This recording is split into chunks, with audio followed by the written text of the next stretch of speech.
Hello everyone. The talk you're sitting in on right now is Cipherspaces and Darknets, an overview of attack strategies. First of all, quickly a little bit about me. I run Irongeek.com. Hopefully some of you have visited the website before. I have an interest in InfoSec education.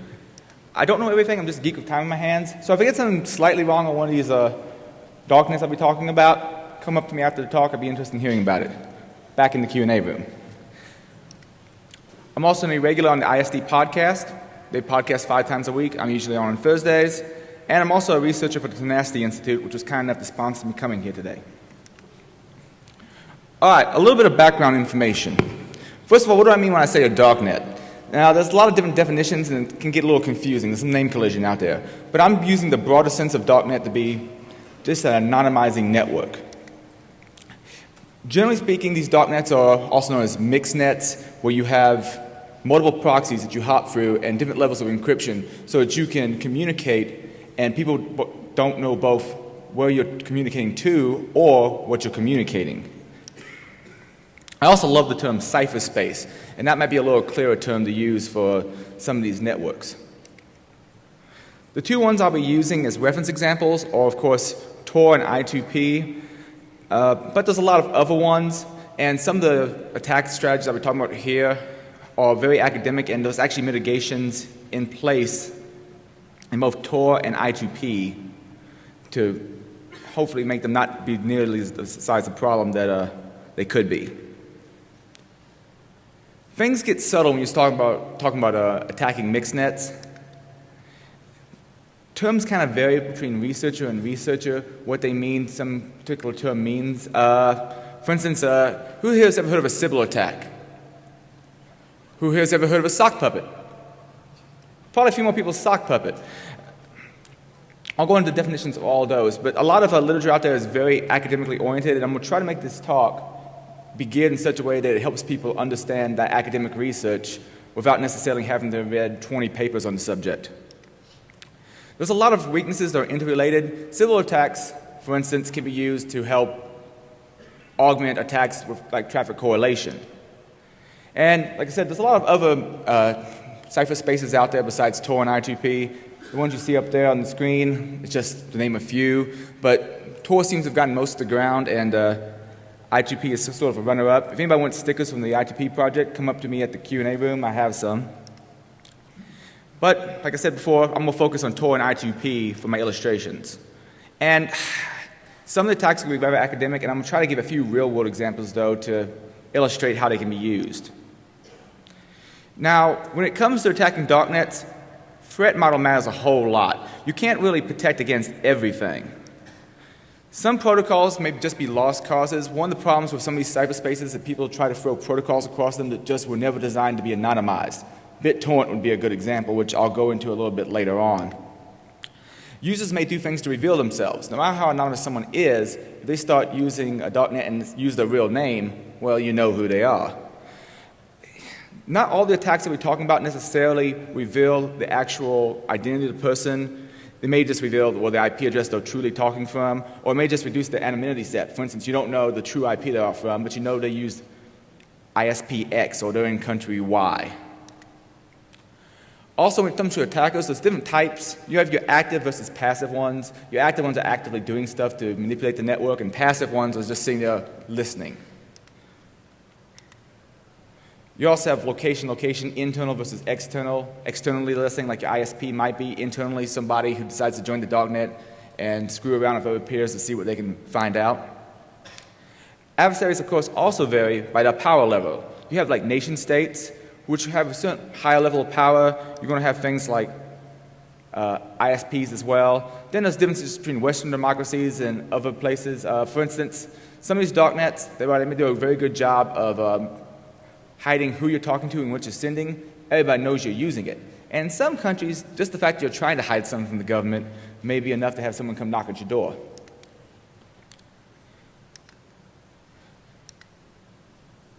Also, some private interest groups may also be interested in figuring out who's actually behind a certain pseudonym or who's actually exchanging information in these darknets. And finally, there's schmucks like me who just like to play around. All right, the two darknets I'm going to use for most of my illustrations are both Tor and I2P. I'm only going to quickly cover those. How many people here have heard of Tor before? Pretty much everybody. How many people have heard of I2P? Oh, that's more than cool, awesome. But Tor, essentially, you have multiple levels of encryption. You pass something in. It's like Chinese nesting dolls or like an ogre with layers.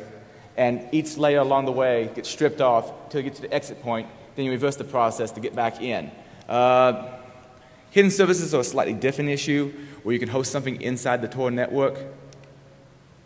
But it's mainly focused on outproxying to the public internet. I2P, on the other hand, a little bit different. Instead of using bidirectional tunnels where you build a circuit and it's both your in and your out, it has unidirectional tunnels where basically you have a series of out tunnels. You send something out and you send them into someone else's in tunnels. And you have in tunnels of your own, which information is coming to you from other people's out tunnels. This unidirectionality is there to hopefully mitigate some traffic analysis attacks because you have to compromise more nodes in the network to figure out who's talking to who. It also uses layered encryption. It generally refers to it as garlic routing, and I'll try to discuss the difference, garlic packets, and I'll try to explain some of the definitional differences between the two. But its key focus isn't outproxying to the public internet. It can do that, but generally you have like one out proxy. Its main goal is so you can host something internally without other people knowing you're the one hosting it. And this could be anything from, well, an EAP site, which is a website, to a box you can SSH into, IRC, all those sorts of things. And in my opinion, this is rather subjective, it seems to do the hidden services types of functionality faster than Tor does. But it doesn't really have great outproxying ability to the public internet because you generally have one out proxy, so it's easy to detect. Not that Tor can't be detected, but that's another subject matter. Essentially, you have, with I2P, 3 levels of encryption. You have your end-to-end, you have between each hop, and you have between your in tunnel and your out tunnel. Conceptually, though, it's pretty similar to onion routing. The key difference is it's called garlic because you have cloves in a piece of garlic, to where in theory you could make a message, send it to an endpoint, actually have it separate out and have it separate out into separate messages and have them all return to you in different ways. Now, the way I2P currently implements this, it doesn't really take that full functionality. It's actually a little closer to onion routing than that picture illustrates. But that's a concept of what you could potentially do with garlic routing. And if you accentuate that some more, imagine if you can send a message out and have cloves of it separate here, separate there, come back in different directions. And they're asking us masking traffic for each other as you're sending these packets out on the network. It's not exactly that implemented that way in I2P as of yet, but the packet format has that potential. All right, the first vulnerabilities we're going to be talking about are untrusted exit nodes. You're only as anonymous as the data you send. Quick overview, this is mostly Tor-centric. You got to wonder, is the person who's running the exit point you're going through, are they looking at your data? The traffic may be encrypted while it's inside the network, but once it hits that exit point, it's unencrypted, or it's encrypted as whatever protocol is riding inside of Tor. If you're using HTTPS, you may be okay, depending, and I'll get up to that depending here in a second.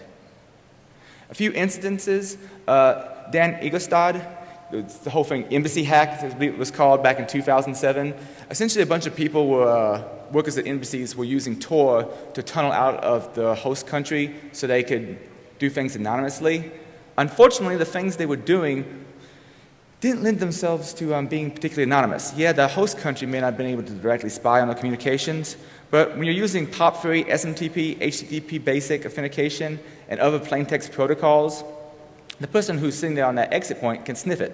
What Dan did was he set up his own exit point and started sniffing the traffic to see what was going on out there. Not exactly the best way to keep yourself private if you're using Tor for those sorts of functionalities. So keep in mind, if you're using Tor, be careful what you send out there. You're only as anonymous as the data you request and send. Also, Moxie Mullenspike had a similar thing, and this is where my little note about SSL comes in. He set up his own exit point, and he put SSL strip on it. So even if someone was trying to use HTTPS and have it extra encrypted inside the Tor tunnel, he'd use SSL strip, knock that connection down to HTTP, and be able to look at it. And if the person who was surfing using Tor wasn't paying attention and didn't notice that the lock wasn't there or the URL didn't say HTTPS, then they might very well have been owned.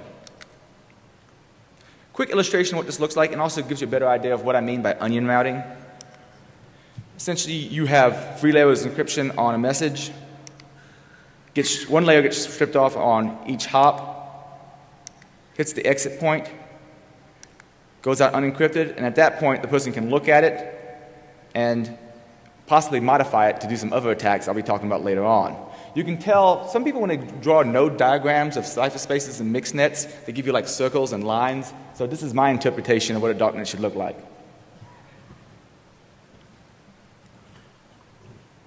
It's all one big happy darknet. And of course, anytime you see someone with a goatee, we obviously know the goatee one's evil. Okay, keep in mind, mitigation-wise, Tor is for anonymity, not necessarily security, but only as secure as the protocols you're trying to make right on top of it. Use end-to-end encryption. Don't use plain text protocols, and if you do use plain text protocols, expect that other people might be able to see them. But sometimes that's fine. You just want to visit a web page without other people knowing you're visiting that web page. You don't care if they see that someone accessed this web page. Your email, however, is a slightly different matter. Don't use plain text protocols that send usernames and email addresses. You're not very anonymous if people know your email address and name. But strangely enough, people at that embassy were doing it. The next kind of attack I'm going to talk about is DNS leaks and other protocol leaks on the application layer. Does all the traffic you're trying to send actually go through the proxy, or does some of it leak out in other ways? DNS leaks are a classic example, and badly configured proxy settings could also lead to some types of traffic to go elsewhere, and I'll show some of those bad configurations here shortly. A snooper can set up web bugs, and if the protocol that the web bug is accessed via isn't properly supported by the Darknet, it's possible they can find the real IP address of someone visiting a site. HTTPS is a good example of this, but plugins can also be an issue. There's a lot of plugins out there that don't necessarily properly respect the proxy settings of the browser that they're embedded in.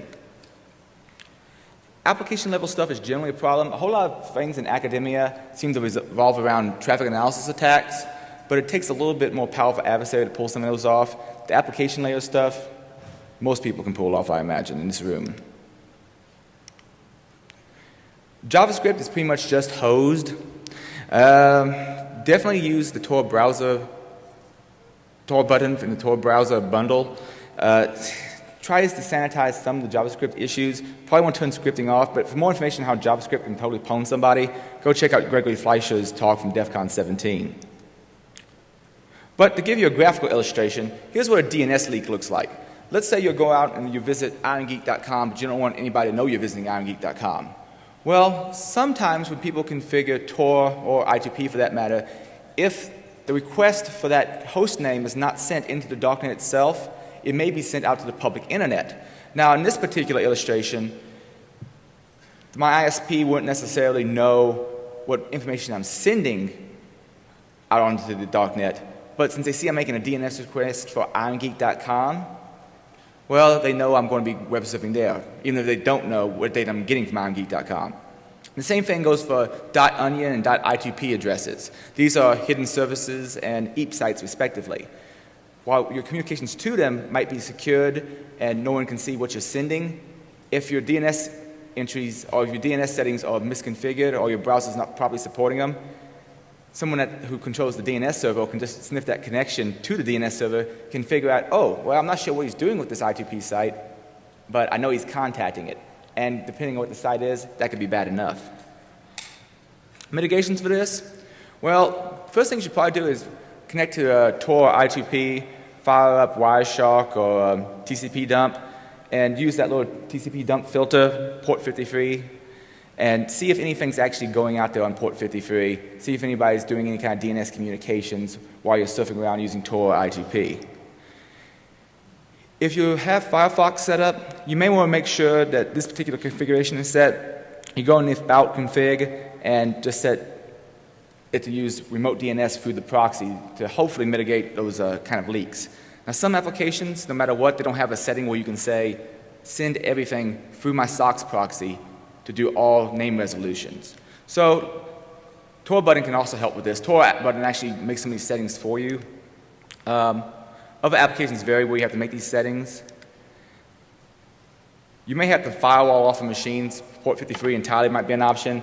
Another option out there is inside of Tor, you can edit the RC file, and there's a setting called DNS port 53. You just set DNS port 53, and your local machine will now have a DNS server on it, and you can set your machine to use that as its DNS server in your IP settings, so that hopefully that would totally mitigate the problem of people being able to see your DNS traffic and figuring out where you're surfing. Another thing is grabbing content outside the Darknet. I stumbled across this while I was playing around with I2P and didn't exactly have all my settings done correctly. Essentially what happens is, let's say someone requests a hidden server or an EAP site, and that service happens to have some extra stuff embedded in it. This could be a plugin. It could be just an image. In this case, I had configured an HTTP proxy using I2P, but I did not configure an HTTPS proxy. So if someone happened to have an image embedded in the page that said HTTPS, some URL to some image, it would not be going through my Darknet. Instead, it would be going directly, and let's say they're serving up serial numbered images, they can quickly correlate who visited this page with this particular person who contacted me inside of the Darknet.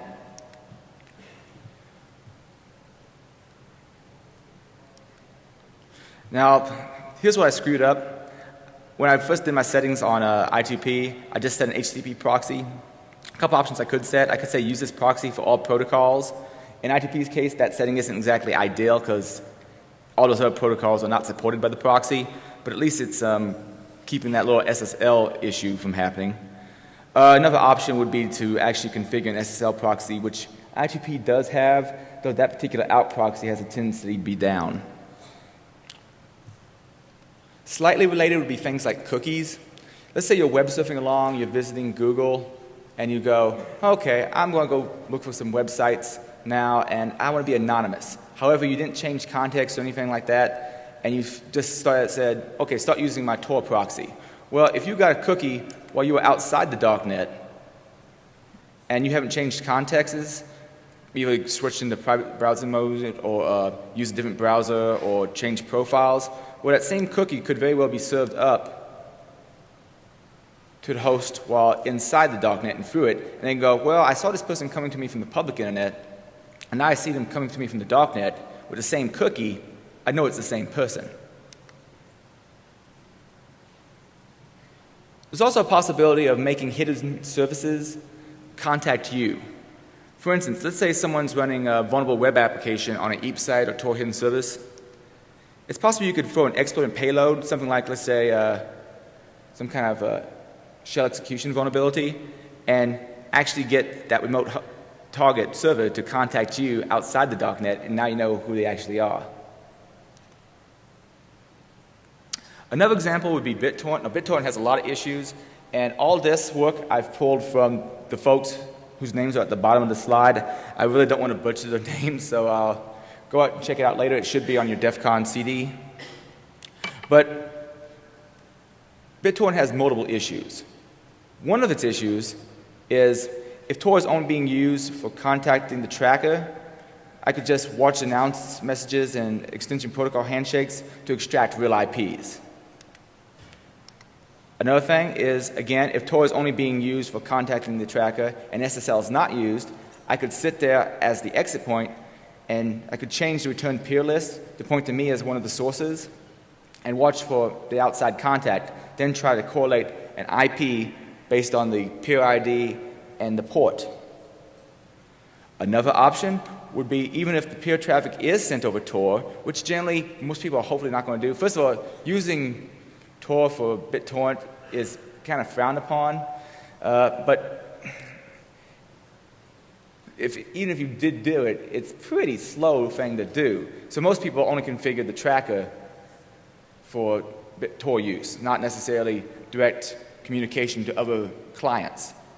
But even if the peer traffic is sent over Tor, if the DHT is used, the distributed hash table is used, the IP may still be revealed because UDP packets aren't sent over Tor. So you can scrape the DHT and find out who all is sharing that particular file based on peer ID and port ID.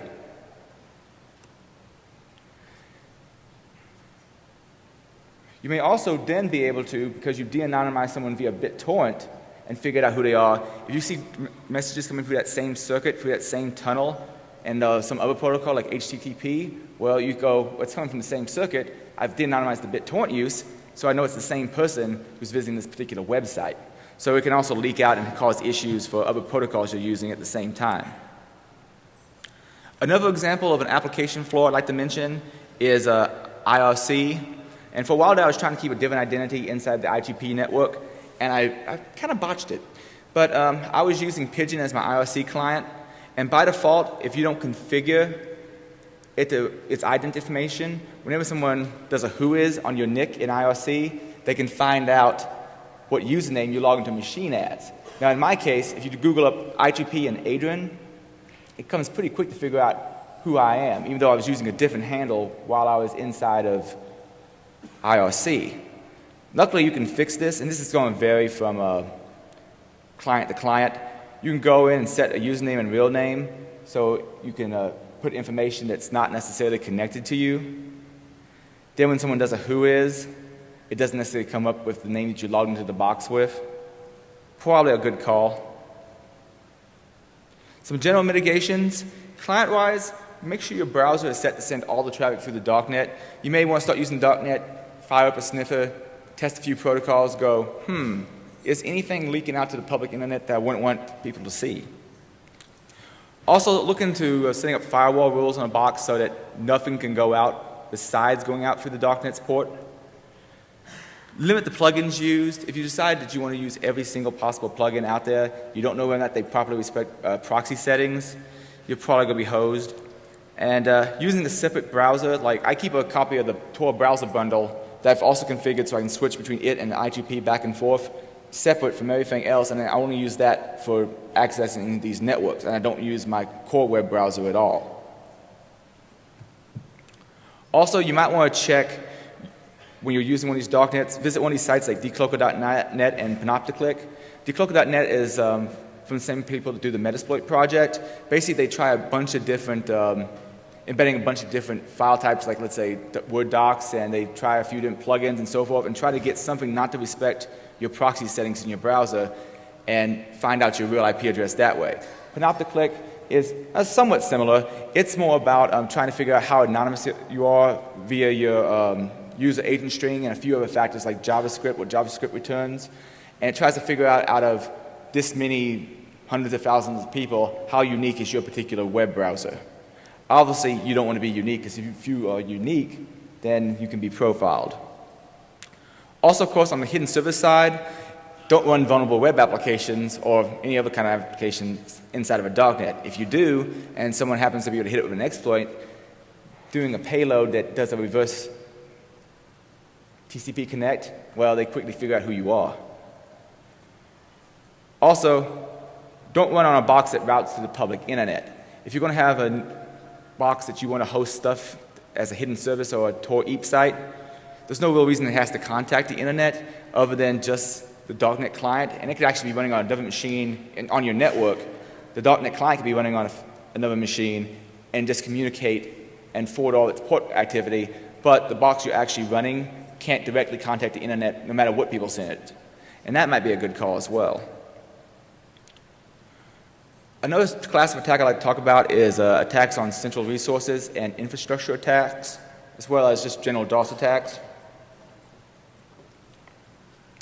Now, as far as DOS attacks on an individual host inside the network, more than likely, most of the blunt of the damage was going to happen to all the nodes between you and them.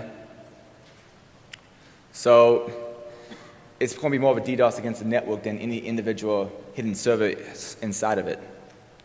There's a whole bunch of categories of general DOS attacks on the network. There's like starvation attacks, where you maybe promise to give certain resources and don't. Partitioning attacks, where you do various things in the network saying, all right, if I take out this particular one that's routing and this particular one that's routing, can I still get a message out? I've split down the network and I start whittling it down towards a smaller cross-section, and I have less possible people to have to look at. And of course, there's this flooding, just sending a crap ton of stuff into the darknet to disturb it. Standard DDoS attacks, generally speaking, well, first of all, people who do DDoS for the sake of being a political advocate, thank you. Yeah, just don't. And if you're going to do it, definitely don't do it over Tor, because you're going to be destroying Tor, not whoever you're targeting anyway. But I find the maturity, if you're into free speech, then pretty much at all times, DDoS is wrong. You can debate with me about that in the Q&A session later on. I'm sure someone would want to. Shared known infrastructure is also a problem. This is not necessarily a direct attack inside the darknet, but if certain core servers out there, like let's say the Tor directory servers, are taken out, well, it becomes really hard for people to be able to use Tor if they can't figure out anybody to route through. Similar things with I2P. If the I2P website went down, a lot of people wouldn't know where to download the client. Also, they have, well, they try to use a distributed system where you don't necessarily have to talk to a directory server to figure out other people you can bounce through. They use a distributed hash table called netdb. However, there are certain reseeds that are used so that if you're a new client, it goes talks to the reseeds to get the initial contacts inside that distributed hash table. If you don't have that initial reseed, if you can't contact that, well, you're pretty much not going to be able to get on the network. Also, of course, total or severe blocking of the internet will keep a darknet from functioning at all, obviously. Now, a few instances have happened in the past. Back in 2009, when China blocked some of the Tor directory servers, this caused huge issues for people being able to use Tor. Luckily, there's mitigations out there for that. There's also other general blocking of the internet that's happened, like Egypt and Libya and Iran in more recent days. So let's say someone DOSes the directory server. If they do that, then you can't find nodes to route through. If you can't find nodes to route through, you can't get on Tor. General mitigation? Well, for Tor, there's something called bridge nodes. Instead of having all the routers in Tor be announced via the directory servers, you can actually find out these bridge nodes in other ways. It could be something like email someone at the Tor project and they send you back a small list of bridge nodes.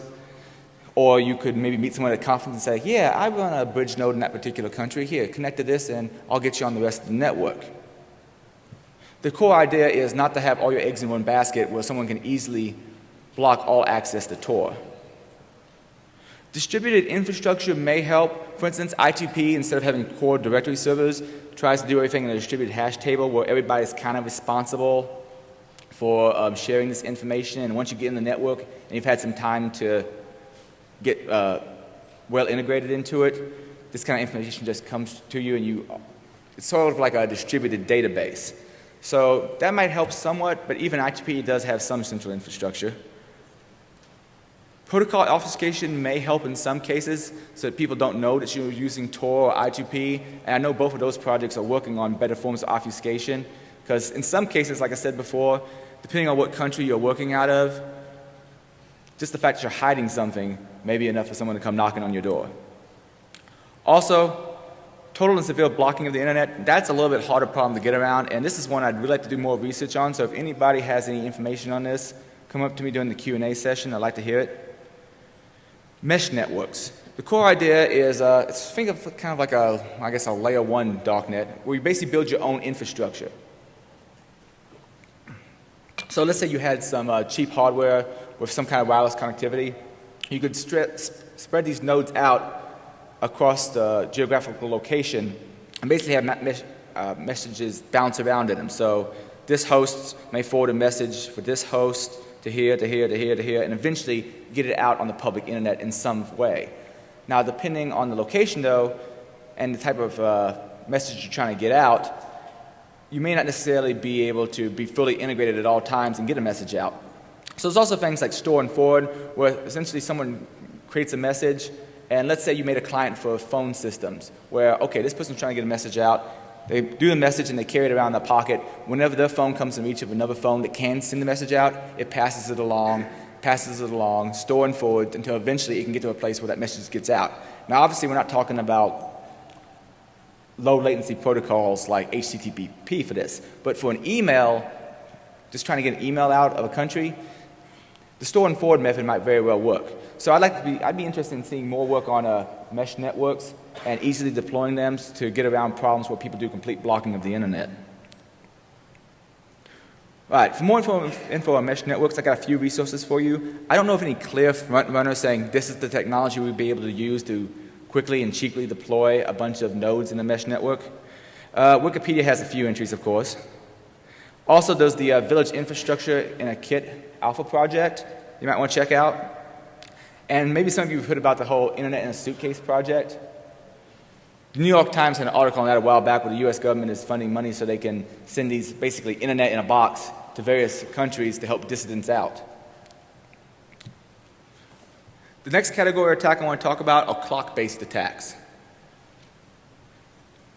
Some protocols out there, like HTTP, for example, allow you to check the remote system's clock. So clock differences can be an issue. If someone's clock is set way different than yours and way different than everybody else you contact in the network, well, that's a point of profiling. Major differences are easy to spot. Minor differences are a little bit more difficult, but there has been some work on doing statistical analysis where even if it's a very minor difference, with enough time, you can do your thing. Now, a few instances. One major paper that's been in research circles on this would be Steve Murdoch's Hot or Not. And this is a neat concept. Essentially, different hardware has different reactions to when it gets hot. Its internal clock skews a little bit. And not all hardware is the same, and not everybody's going to the same temperatures. So there's a certain unique pattern to how much this internal clock skews. So what he did is he set up his own private Tor network and did some experimentation and was able to at least partially de-anonymize people or de-anonymize nodes based on how different the clock was. And he was using HTTP requests and pulling off the time header. Now, unfortunately, though, he was having to do this inside of, it's been a while since I read the full paper, but he had to do this on his own private Tor network because the general Tor network, how many people have complained about Tor network being slow? So there's enough network jitter as far as timing out there already that it makes some types of attack hard to do because you don't know whether or not, is this guy 2 seconds off from my clock, or did it just take 2 seconds for the message to get to me?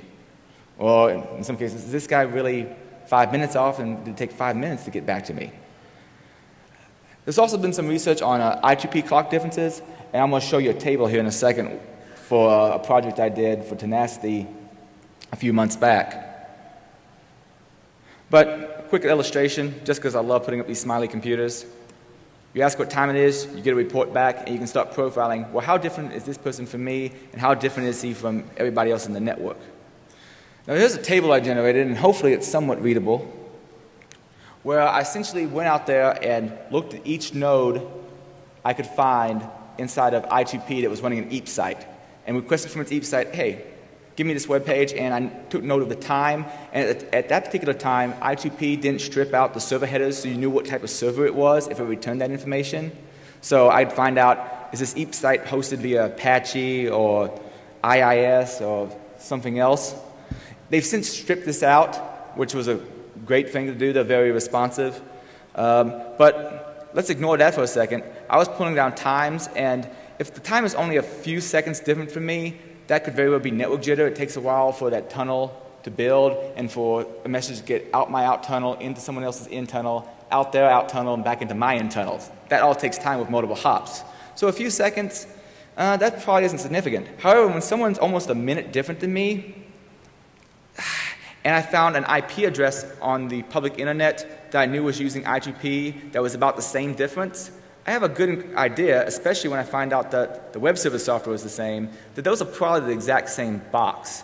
The reason I could know the IP addresses of the people who are using I2P is I basically scraped that distributed hash table for, all right, give me all the IPs of anybody who's using this. And I'd sit there and wait for a while and log them and log them and log them, and basically go out there and, well, this next graphic should illustrate that better. I'll do it in a second. Let's see. These attacks can be kind of hard to pull off from the standpoint, actually I don't illustrate it in this one, pardon me. Essentially, what I did was basically query all those websites inside of I2P via the EAP site address, find out the time difference, then queried all those IP addresses, see if they were running a web server, find out its time difference, and started correlating them. Now, some of these attacks, there's actually inadvertent mitigations in there already. By their very nature, mixed nets are going to be slower than the public internet because you have to hop through multiple proxies to be able to get anywhere. So that little bit of timing jitter can obfuscate those clock differences. Also, setting your clock to a reliable NTP server will probably help. Some protocols actually have stuff in place already to try to synchronize timers. For instance, I2P does a lot of work to try to make sure that its internal clock is set appropriately, but I2P's internal clock isn't necessarily used to set the web server software that you're hosting from, so it only goes so far. Back to the NTP server thing, I specifically outlined that it has to be reliable, because if it's not reliable, well, using an NTP server that's reliably 3 minutes off is still a point of profiling. Another class of attack that I think is fascinating is attacks in metadata, using metadata to profile people. Now, data, first of all, who all knows what metadata is? All right, I'm preaching to the crowd then. Metadata is essentially data about data. All sorts of examples out there. If you look at a PDF, it might be embedded who the author it was. Same thing for a Word doc. Then there's things like EXIF data that's inside of JPEGs that might give you information like GPS coordinates. Lovely stuff. Way too many to possibly name. And in some older formats of Office docs, they'd actually embed a MAC address in your Word doc. Now that's good profiling right there. But that's been a while. I think that was Office 97 that did that. Now I don't know if anybody who's actually been de-anonymized inside of a Darknet because of metadata, but it's easy to see how someone could be. Let's say you're hosting some site inside of I2P or Tor, you have a bunch of PDFs on it, someone can start looking at these PDFs and going, huh, what can I find out about the person who offered it? But to give you some examples of where people have been pwned by metadata, Kat Schwartz is one of my favorite examples. A few years back, she took a sexy picture of herself with her head leaned back smoking, and she cropped it and posted it up on her blog so that people could look at the photo. Well, when she cropped it, the software she used didn't rewrite the EXIF data. One of the things the EXIF data actually maintains, besides just like things like GPS coordinates, if someone decides to put them in there, is, or if the application decides to put them in there, is a thumbnail. Well, when she cropped the image, the application she used cropped the main image, but did nothing to the thumbnail. So let's just say that picture goes down a little bit further than what I have up on the screen right now. Another example would be Dennis Rader, better known as the BTK killer. Way back before everybody had a computer in their home, he would taunt the police and so forth and get away with it, and they wouldn't be able to trace him down. Eventually, I think someone was writing a book on him, and he decided to start taunting the police again. So he sends like a floppy disk with a Word doc on it to the police with a taunt. Well, they look at the Word doc. I guess they right-clicked on it and looked at its properties and saw that it was offered by Dennis and it was registered to some church. So they go visit that church, find the guy named Dennis, and they caught him. A funnier example might be, I have no idea how to pronounce that man's handle, so I'm just going to call him Nephew Chan. Nephew Chan decided to post pictures of, he apparently took with his iPhone, of his aunt showering on 4chan. Probably not a good idea, especially if you don't sanitize data. Well, Anonymous being anonymous decides to look at these JPEGs and goes, hey, you know what? The GPS information is still in that EXIF data because at the time, the iPhones were thrown in there by default. And it was saying things like, well, we're going to tell your aunt what a perv you are unless you give us the rest of the pictures. Unfortunately, my main sources for this are gone because Encyclopedia Dramatica that once was either deleted the article or, well, as it was, it's now gone. But at some point in time, even before it was gone, they deleted the article. Luckily, there's archive.org, which has a version of the page from many years ago if you want to read more about that story. Well, mitigations. There's not a lot I can say here other than clean it out, but that varies from application to application. Make sure that your applications don't have metadata. Go on your phone. Make sure you don't have it set to store GPS coordinates and so forth. But, of course, apps vary from app to app on how well you can do this and how you do it. Local attacks. Okay, at this point it's pretty much a lost cause. but we'll talk a little bit about them. If someone has access to your local box, well, there's only so anonymous you can actually be. Of course, at this point it comes down to classic data forensics, data on your hard drive, someone looking for cached URLs, memory forensics if necessary. So to mitigate this, those are just your general anti-forensics techniques, and I have a 3-hour class out there on anti-forensics. This would be things like using a boot CD, using a boot USB, so hopefully when you shut the machine down and no one gets to the memory fast enough, or if you shut the machine down and hold it away from the person attacking you like that for a little while, you can hopefully get away with it. Though Andrew Case has been doing some work on if you find a box that is currently booted from a live CD or USB, looking at memory and being able to carve stuff and information out of that. And he has his PDF out there on the Black Hat website if you want to view it. Hopefully he'll be able to post his video sometime on his blog. Also, of course, full hard drive encryption is probably a good option. Now, on to Sybil attacks. And I asked earlier how many people had heard of Sybil attacks, and not a whole lot have in this crowd. That's because mostly you see people refer to Sybil attacks, it's usually in academia. You don't see them refer to it as much in the hacker scene. But think of sock puppets, one entity acting as many, and there's multiple reasons why someone might want to do this. This allows them to control some things, especially in systems that have a more distributed way of handling routing. They might be to say, let's say your mixnet is based on a random walk where you randomly decide which way to go. Well, it's possible that if someone controls more of those nodes and there's some kind of peer profiling in place saying, who do you trust? Well, if I can vote, hey, I own 1,000 nodes and all of them vote this guy is trustworthy, that's probably a bad thing. It makes a lot of other attacks easier. The more nodes that you own in the network, the easier it is to pull off traffic analysis attacks because you can see the data passing through you at more locations. So to give you an illustration of that, all these different nodes may look like they belong to different people, but if they're all controlled by the same person, he can start manipulating the network in various ways. For instance, in the case of I2P, the core people who are taking care of distributed hash table are, if I recall right, the flood fill routers. Well, there's only so many of these, and it's partly based on what kind of resources they have. So let's say you start controlling a large percentage of the flood fill routers, put up a lot of boxes with a lot of bandwidth, donate a lot to the network, and then all of a sudden decide to start manipulating them. Well, that would be an example of a Sybil attack. A whole bunch of nodes all controlled by one person. Now, there's no absolute fixes out there for Sybil attacks. You can make it cost more to have nodes in the network so that someone can't spin up 5,000 nodes in the network to try to manipulate it, using some kind of proof-of-work algorithm like hash cache. How many people are familiar with Bitcoin? Bitcoin, then, is a similar concept. You have cryptographical problems that are easy to check whether or not someone got them right, but hard to actually calculate CPU-wise, or take longer to calculate CPU-wise. Another mitigation that's out there, both Tor and I2P restrict peering between two nodes that are on the same /16 IP network. This is to keep you from hitting someplace and going, okay, you have a tunnel through this network, but all the ISPs in your tunnel, all the IPs in your tunnel all belong to the same ISP, and they can look at all of it. That would not be so good for anonymity. Also, central infrastructure may be somewhat more resilient to Sybil attacks, though, as I discussed earlier, it has its own issues. And hopefully better peering and profiling strategies might help to be able to spot bad actors in a network. There's also been some ideas put forth like Sybil limit, Sybil guard, and Sybil identifier, which try to rely on real-life social networks to decide whether or not, as I understand it, whether or not you should peer with somebody. But after the whole Robin Sage event, yeah, people will peer with anyone. People will allow other people to say to their friends, even if they're not. The next class of attacks I'm going to talk about are traffic analysis attacks. And as I said before, academia really likes to focus on traffic analysis attacks, though I really think the application layer stuff is where most people are going to have issues as far as the identity being revealed. But there's all sorts of classes of this. And there's a lot of subtle variations on how people are profiling this traffic.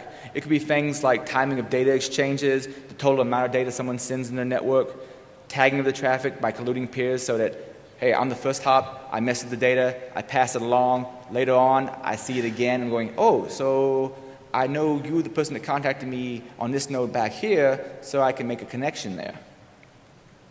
Also, it generally takes a more powerful adversary to pull off, and it's really hard to defeat in low latency networks. By low latency, I mean things like HTTP where you expect a quick response. Email systems, well, those can be made somewhat more resilient. But to give you an example, this is an example of a one-way mesh network. Your ISP's view of it might be something more like this. Once it gets out of your connection, they may not know who else is talking to it, but they can watch all the traffic going to and from you and may still be able to do some kind of correlation from that. But let's go back to the earlier example. Let's say all the data is encrypted, like as in Tor, and someone controls both your first hop and your last hop. Well, you send in 5 megs of data. They send back 8 megs of data. And this may also have timings to it, like how many seconds between each exchange of data. Well, if they control both the first hop and the last hop, well, even if the information is encrypted, they can go, this person sent 10 megs of data, and I just received 10 megs of data on the exit point, and at the exit point I can actually unencrypt and look at it. I can kind of draw a connection there. Or if they see a protocol that sends 2K of data, waits 3 seconds, sends 4K of data, and they see that same pattern later on, even though it's encrypted and encrypted with a different key later on, just that pattern, that profile, they can use to de-anonymize. Another example might be timing correlations. Like I was saying, there was that whole delay between exchanges, between different nodes in the Darknet. They could also do things like DDoS nodes they know that are in the path and try to cause a certain pattern in that timing by overloading a server and making it delay other packets so they can impose the timing themselves. If they happen to be in the path, they can try to pulse the data flow and tag it via timing, though both Tor and I2P, I believe, sign the data they're sending, so they can't directly tag it, but they might be able to tag it via timing. I'm not sure. I need to look deeper into the protocols for that. Also just change the load in the path like I was mentioning before. Mitigation, of course, more routers help. The more routers you have, the more people you have to bounce through. More cover traffic will help because the more other people out there talking, the more confusing it would be to an adversary trying to figure out who's talking to who. Entry guards may help, and entry guards is a concept that Tor uses where essentially you have a certain set of points that are always going to be your first hop, and then you might somewhat randomly choose from there on out. Now, the first obvious thing to do would be to randomly choose your path every single time. The problem with this is eventually you may randomly choose someone who controls both, or you may randomly choose a first hop and a last hop that are controlled by the same person. Now, it's granted, it's true with entry guards, you may have bad, and eventually, it's true with entry guards, you may eventually have really bad luck, and on your initial setup, choose someone who is malicious, and so you're always being profiled no matter what, but at least you have a chance of that. In the case of a random choice every single time, eventually, with enough time, someone's going to be both the first hop and the last hop, control both nodes, and be able to look at your traffic. One-way tunnels may also help somewhat. If your message is going out one set of nodes, but it's not coming back the same path, it should confuse some traffic analysis attacks. Short-lived tunnels may also help, giving people less time to profile. Better peer profiling to try to spot bad actors. Signing of the data, of course. And fixed speeds is another thing that's been proposed to where someone only sends at a certain data rate. Of course, in low latency networks, this is hard to pull off. Not to mention various darknets are slow enough as it is, so if you limited how fast they could communicate, it probably cause problems for people. There's also the idea of padding and chaffing, to where basically you pad a message so people can't see how big it is, and later on you drop off some of that extra added useless data so that the same message is 5K here, 20K here, 4K here, and it still gets out, but it's harder to know whether or not it was the same message originally. The problem with this, of course, is it takes up extra bandwidth. Also, non-trivial delays, making a message wait a while before it's sent out, can also confuse an attacker. For low latency protocols like HTTP, this really isn't so much of an option. But for things like mail, does it really matter if it gets there a minute from now or 5 minutes from now? Probably not. Then there's also intersection and correlation attacks. This could be as simple as knowing who's up in the hidden service at the same time as the public IP address is available. These techniques can be used to reduce an anonymity set. Maybe not necessarily outright reveal someone, but at least help you profiling them. You can use various harvesting attacks to find out who's inside of a darknet so that you can try to contact them outside the darknet and use information from that plus the existence inside the darknet to figure out who they are. To give you an example of that, I'm using ping, but a better example would be an HTTP request. You might make an HTTP request to a bunch of nodes you know are inside of the darknet. Well, first you check a bunch of hidden services to see whether or not they're up now. Then a bunch of suspect nodes on the public internet, you may send a request to each one of them and see if they're up at the same time. And if you do that profiling over a long enough period, you may eventually be able to figure out, okay, this particular hidden service or EAP site is down, at the same time this particular IP address is down, and be able to correlate that those two are possibly the same. You can also do various things to cut down the number of checks. 1 minute? Okay. What server software is running on the EAP site? I mentioned that somewhat before. You can harvest as many IPs as possible. Is the web server on the public-facing IP running the same daemon? You can make a vhost request and see if you can get the EAP site from the public-facing IP address. And if so, yippee, you've found what box that is. Mitigations, well, more nodes helps. Being a smaller needle in a larger haystack. Giving less data also helps, which is a good thing why I2P we pulled out the server header in newer versions. Making harvesting and scraping harder. Check out my article on de-anonymizing I2P later on, and I go into a lot more details of how those attacks work. Various links out there for if you want more information on this, and this is all on your DEFCON CD. And thanks to the conference organizers for having me, Tenacity for helping me to get to DEFCON, my buddies from DerbyCon and the ISD podcast, and of course the open icon library for some of the artwork I used. Events and questions, which I'll be doing back in the room.